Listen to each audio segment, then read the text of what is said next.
ఒక సినిమాలో ఒక డైలాగ్ ఉంది, జిందగీ నా మిలేగా దుబారా ఇస్లియే జో కర్నా హై అభీ కరో.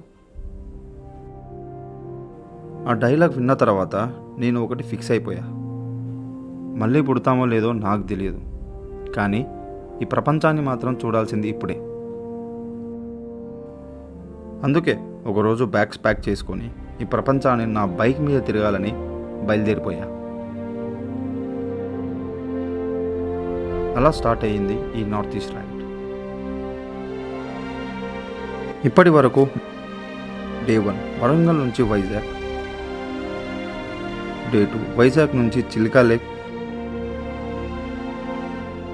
డే 3 చిల్కా లేక్ నుంచి పూరి. ప్రతిరోజు ఒక కొత్త ప్రదేశం, ఒక కొత్త అనుభవం, ఒక కొత్త కథ. మరి ఈరోజు డే 4 పూరి నుంచి సులిగిరి వరకు. నిజం చెప్పాలంటే నాకు డెస్టినేషన్ చేరుకోవడం కంటే ఆ దారిలో ఎదురయ్యే మనుషులు, సంఘటనలు, జ్ఞాపకాలే ఎక్కువ ఇష్టం.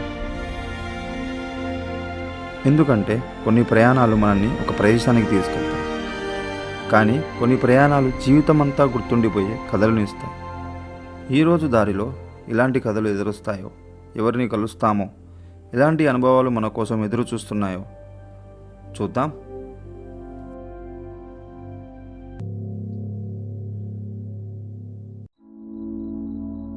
ఆ రోజు పొద్దున్నే 6 గంటలకు లేచినాం. లేచి రెడీ అయిపోయి లాస్ట్ ఆ దేవుణ్ణి ఒకసారి మళ్ళీ చూసి వెళ్ళిపోదామని స్టార్ట్ అయ్యాం. ఓం నమో భగవతే వాసుదేవ నమః. ఒక చూడండి, మొత్తం మీకు క్లియర్ వ్యూ ఇది ఇక నుంచి చూసారా. మామూలు అదృష్టం కాదు అసలు మనది. మేము అక్కడ నిలబడి ఫొటోస్ ఇంకా వీడియోస్ తీసుకుంటుంటే మా బట్టలు మా వాళ్ళకం చూసి ఎవర్రా బాబు వీళ్ళు ఎట్లున్నారని చెప్పి ఒక ఐపీఎస్ ఆఫీసర్ దగ్గరికి అప్రోచ్ అయ్యి మమ్మల్ని చాలా క్వశ్చన్స్ అడిగాడు. ఏ నుంచి వచ్చారు, ఎన్ని డేస్ ట్రిప్, ఇప్పుడు ఈ నుంచి ఎడికి వెళ్తున్నారు అని చెప్పి చాలా క్వశ్చన్స్ అడిగి చాలాసేపు మాట్లాడాడు. ఆ తర్వాతకి మా కెమెరా ఎక్విప్మెంట్స్ కూడా చెక్ చేసిండు.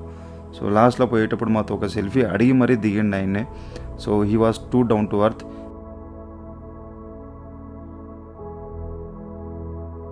ఇక ఆయన వచ్చి వెళ్ళిపోయాక అక్కడ క్రౌడ్ కూడా చాలామంది వచ్చి మాతో మాట్లాడడం, మాతో సెల్ఫీస్ దిగడం అండ్ ఇంకా చాలా క్వశ్చన్స్. आप किधर से? विशाखापट्टनम में रहते हो? अरे बाजू ही है ना भाई. पेट्रोल टैंक है. ये पेट्रोल टैंक है, ये भी पेट्रोल टैंक है. 2 पेट्रोल टैंक है. हाँ ఓకే. సో తెలుగు అర్థమవుతుంది మీకు? ఓకే. 2 వీలర్. ఇక చూస్తుంటే క్రౌడ్ చాలా ఎక్కువైపోయింది. అక్కడ నుంచి వెళ్ళిపోయాం. సో యాక్చువల్గా అయితే నేను నైటే వెళ్ళిపోయేటోళ్ళం మేము పూరి నుంచి సిలిగురికి. కాకపోతే దేవుని వల్ల మేము ఉండిపోవాల్సి వచ్చిందేమో, దేవుడు ఇలాంటి గిఫ్ట్ మాకు ఇవ్వాలని చెప్పి ఫిక్స్ అయ్యి మమ్మల్ని వెళ్ళకుండా ఇక్కడనే ఉంచుకున్నాడేమో. అసలు నిజం చెప్తున్నా, చాలా అంటే చాలా హ్యాపీగా అనిపించింది. సో అందరికీ డ్రీమ్ యాక్చువల్గా ఇట్లా ఫొటోస్ దిగాలి అని చెప్పి. కాకపోతే ఇప్పుడు అనుకోలేదు ఇట్లాంటి సిచ్యువేషన్లో ఇట్లాంటి ప్లేస్లో దిగుతామని చెప్పి. సో జై జగన్నాథ్, ఇదంతా దేవుని వల్లనే అని మేము అనుకుంటున్నాం. సో లాస్ట్లో పోలీస్ అయినా పోతూ ఒక డైలాగ్ చెప్పి వెళ్ళాడు, అదేంటో మీరే వినండి. అమ్మాదోడు పోలీస్ ఆయన పెద్ద ఆయన వచ్చి కూడా ఫోటో దిగిన మాతోటి. ఆయన డైరెక్ట్ చెప్తాను, ఎవడైనా ఆపితే ఫోటో చూపి వాడు వదిలేస్తాను నేను అని చెప్పి అంటాడు. ఇదని అన్ఎక్స్పెక్టెడ్. ఇక అక్కడ నుంచి మనం సిలిగురికి స్టార్ట్ అయ్యాం. మార్నింగ్ బ్రేక్ఫాస్ట్ లాంటిది ఏం చేయలేదు కాబట్టి ఒక టీ బ్రేక్ తీసుకుందామని చెప్పి ఒక టీ షాప్ దగ్గర ఆగినాం. కానీ అక్కడ ఒక ఎద్దు వచ్చి పొడవడం స్టార్ట్ చేసింది. అది చూసిన తర్వాతకి మాకు భయం అయింది. అక్కడ ఉన్న లోకల్స్ని అడిగినాం, ఏంది ఆ ఎద్దు అట్లా పొడుస్తుందని చెప్పి అడిగితే వాళ్ళు మాకు ఇచ్చిన ఆన్సర్ అదొక బ్లెస్సింగ్. అది చాలామందికి జరగదు, చాలా రేర్ కేసెస్లో జరుగుతాయి. మీకు జరిగిందంటే మీరు చాలా అదృష్టంగా ఫీల్ కావాలి. అది చెప్పిన తర్వాతకి మేము చాలా హ్యాపీగా ఫీల్ అయ్యి ఆ జగన్నాథుడి బ్లెస్సింగ్స్తో సిలిగురికి స్టార్ట్ అయిపోయాం. సో ఈ రైడ్లో ఇది 4th ఫుల్ ట్యాంక్ మనది. 931 కిలోమీటర్స్ ఉంది. 22 hours 3 minutes చూపెడుతుంది. మనోడు వచ్చి నాకు వార్నింగ్ ఇచ్చిపోయిండు 700 కిలోమీటర్స్ దాకా అవద్దని చెప్పి. భలే ఉందిరా నాన్న ఈ బ్రిడ్జ్, చాలా పెద్దగా ఉన్నది. ఇది అది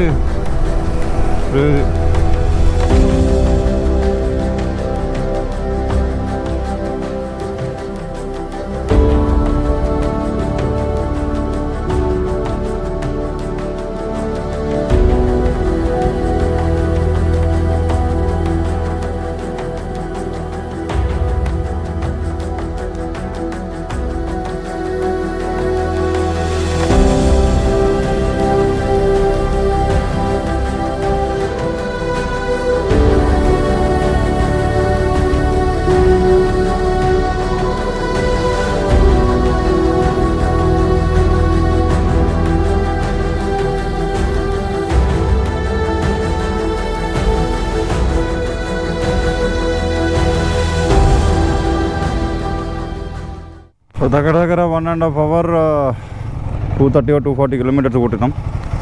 కొట్టిన తర్వాతకి తిందామని ఆగినాం. పొద్దున టిఫిన్ కూడా చేయలేదు, చచ్చిపోయినాం ఇవాళ.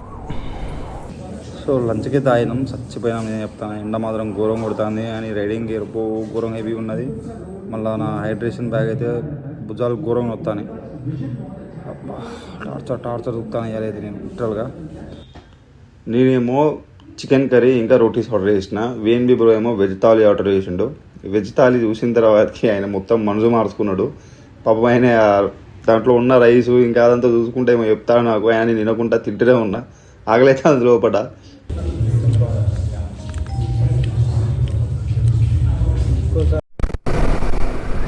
సో మొత్తానికి తిన్నాం, తిని స్టార్ట్ అయిపోయినాం.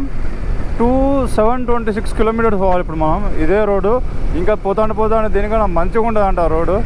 చూద్దాం, మంచిగా ఉంటే మాత్రం నైట్కి వెళ్ళిపోతాం, లేకపోతే 11, 12, 1 అవుతుంది, చెప్పలేము ఇక. సో ఇది 5th ఫుల్ ట్యాంక్ ఇవాళ. ఏం తాగుతుందా నాయన, ఫోన్ చేతిలో ఫుల్ ట్యాంక్.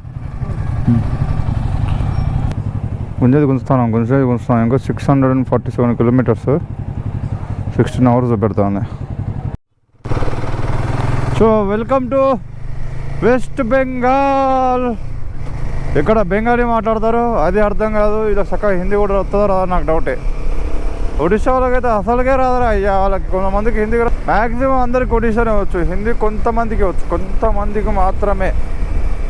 ఇప్పుడు ఈ వెస్ట్ బెంగాల్ ఎట్లా సర్వే కావాలో అని అదో ఆలోచన నాకు. అంటే సర్వే ఏం లేదు, మనం వెస్ట్ బెంగాల్ దాటేసి వెళ్ళిపోతాం.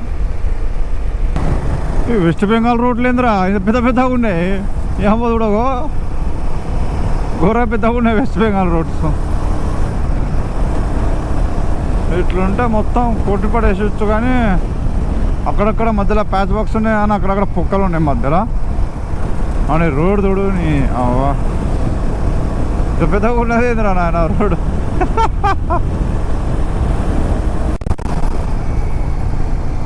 సో ఇక్కడ లెఫ్ట్ తీసుకున్నాము, ఇది ఊర్లోకి తీసుకొచ్చింది. ఈ నుంచి మనం NH 116 ఎక్కాలనుకుంటా. NH 16 నుంచి NH 116 ఎక్కాలి. ఇప్పుడు 116 ఏమో క్లారిటీగా ముందుగానే చెప్తా కొంచెం. ఊరిని ఎప్పుడు పోతారా నాయన మనం, ఇది ఎక్కడ పంచాయతీరా. Rohit Sharma, Dhoni, Kapil Dev 3 World Cup winning captains. Virat Kohli లేడు ఎందుకంటే మన దగ్గర కప్పలేదు. ఓ అమ్మ గుర్తుతోడా అయింది వీడు, అట్లా తిప్పిండు ఒక్కడేసారి. ఇది ఎక్కడ పంచాయతీరా నాన్న, బంగ్లాదేశ్ పక్కగా ఉండాలని చెప్పి బంగ్లాదేశ్ బుద్ధులు వచ్చినా ఏదిరా మీకు.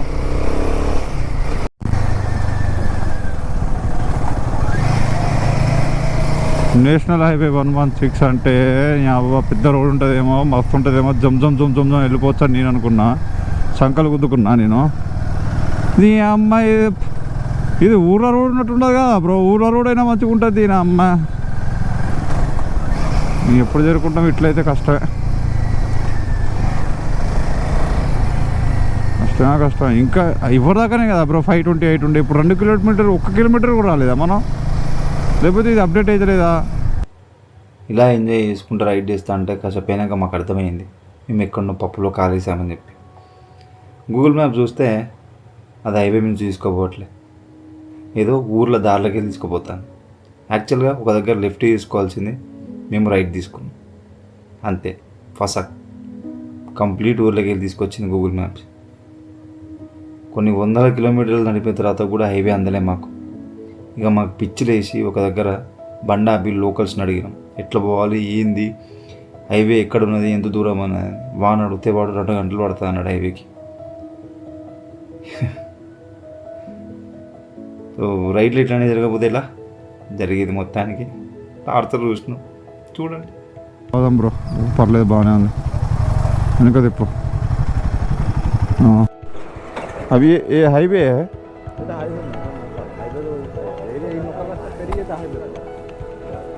సీదా దాతో హైవే రేతా. వీడేం చెప్తాను నాకు అర్థం అవుతలేదు, నేనేం చెప్తాను వీనికి అర్థం అవుతలేదు. వీడేమో బెంగాలీలో మాట్లాడుతూ ఉంటారు. नेशनल हाईवे है हाँ तो वो बर्धमान हाँ बर्धमान सिटी आपका 1 घंटा लगेगा 1 घंटा ओके हरदमार्ग से, ठीक है। ओके उसका बाद आपका जो मेन रोड है वो 4 lane GT road Okay. Grand type road thank you 2 గంటలు థ్యాంక్ యూ బ్రదర్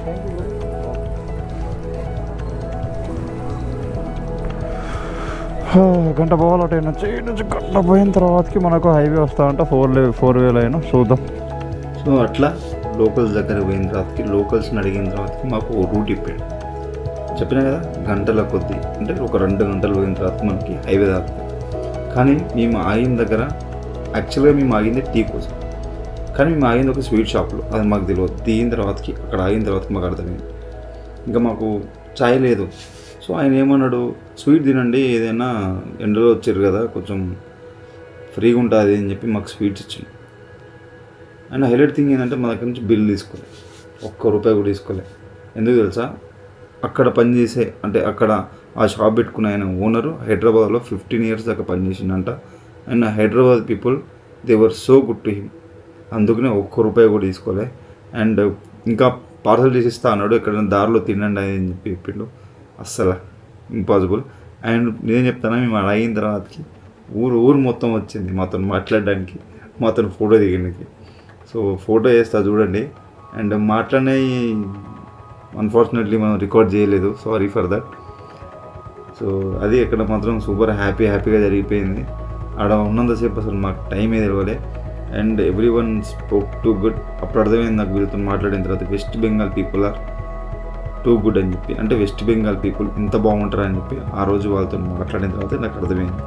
యాక్చువల్గా వాళ్ళు మాకు టెంట్ వేసుకోమని చెప్పారు అక్కడ, కానీ చాలా దూరం అయిపోతుంది. సో పోతాండ ముందేం జరిగిందో చూడండి, ఇంకా క్యూరియాసిటీ ఉంటుంది మీకు. ముందుగా హైవే తాకుతుంది, సూపర్ హైవే. అది చూస్తే పిక్చర్లు అయిపోతుంది మీరు. Don't skip it, okay.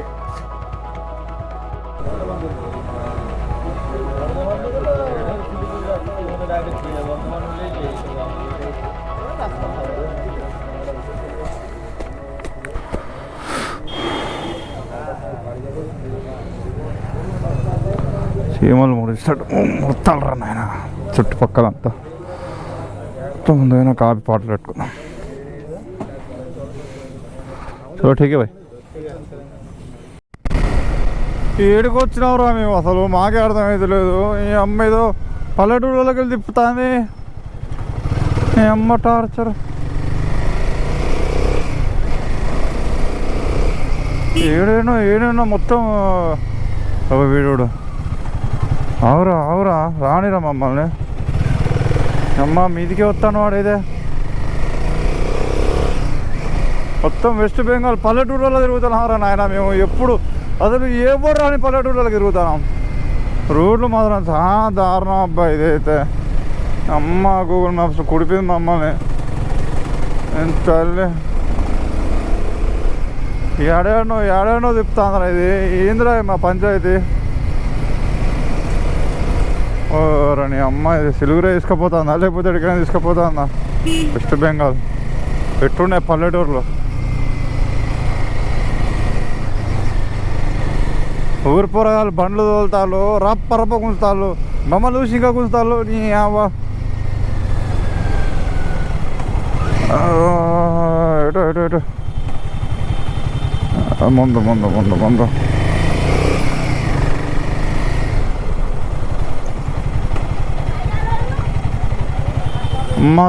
అమ్మ తోడు ఏంది ఇది? యాడికి తీసుకొచ్చేది మమ్మల్ని?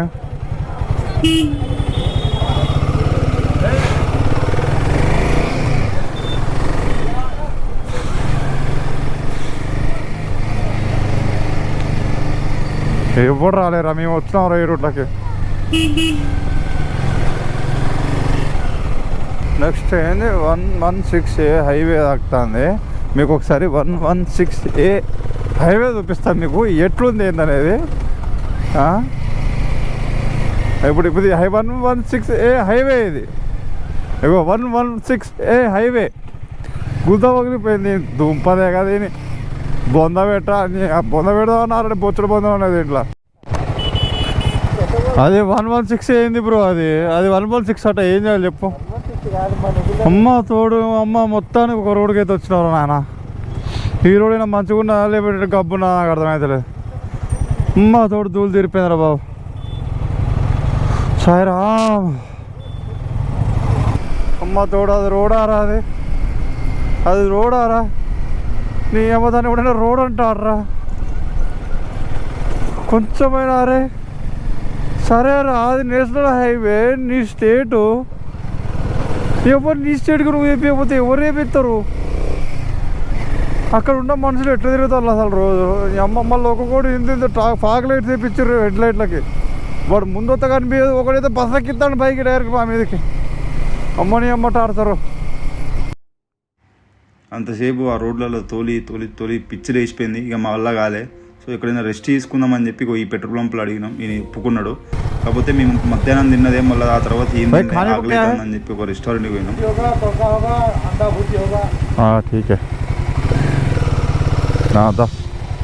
ఆ రెస్టారెంట్కి పోయి లోపల అడుగు పెట్టగానే వాడు అప్పుడు ఒక పావును చంపుతాను. అది చూసినాక సగం ఆగలు చచ్చిపోయింది. కాకపోతే మళ్ళీ ఎనర్జీ కావాలి కాబట్టి తిని అక్కడికి పోయినాం. అండ్ మీరు చూడొచ్చు ఎలా మేము టెంట్ ఎట్లా వేసుకుంటున్నామో.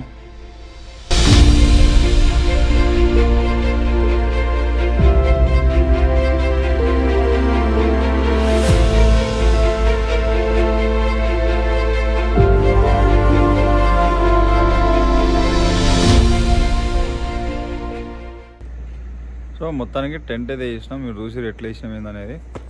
సో ఇవాళ మీకు తెలుసు మన దరిద్రం. పొద్దున అదృష్టం అనుకున్న NH16 బ్రో, అది 16 బ్రో, NH16 అమ్మా 6 NH16 రోడ్ మాత్రం హైలైట్ రోడ్. అది దాటి తర్వాతకి మనం చూసినాం ఆ కష్టాలు. అది హైవే అంట. ఏం చేయాలి చెప్పుది కానీ ఏం చేయాలి? ఇవ్వని అడగాలి, ఇవ్వని చెప్పాలి మా బాధలు. యాక్చువల్గా లేదా అట్లనే రోడ్ మంచిగా ఉండే NH16 ఉన్నట్టు ఈ పాటికి పోయింది సిలుగురు పోయేటోళ్ళం మనం. ఇంకా 440 కిలోమీటర్లు ఉన్నది ఈ నుంచి సిలుగురు. రోడ్ ఏమో ఆగమున్నది, 1 వే రోడ్. రేపు మొత్తం పడుతుంది నాకు తెలిసి. దరిద్రం ఏం దరిద్రం ఏమో. పొద్దున్న లేచి ముఖం చూసినేమో కానీ వేసిపోయింది అసలు. 240 కిలోమీటర్లు గంటన్నరలో కొట్టినాం. ఆ నుంచి వీడికి నాకు తెలిసి ఒక 140-150 కిలోమీటర్స్ ఉంటుంది. 4 గంటలు పట్టింది మాకు. ఇక అర్థం చేసుకోరు మా పరిస్థితి ఎట్లా దారుణంగా ఉండేను. సో ఇవాళ బ్లాగ్ మాత్రం ఇది. సో ఇవాటికి ఇంతే. సరే పొద్దున కలుద్దాం. రేపు పొద్దున బయలుదేరి కొంచెం ఫ్రెష్గా బయలుదేరదాం, ఎనర్జీగా. మధ్యాహ్నం కల్లా వెళ్ళిపోయేటట్టు ట్రై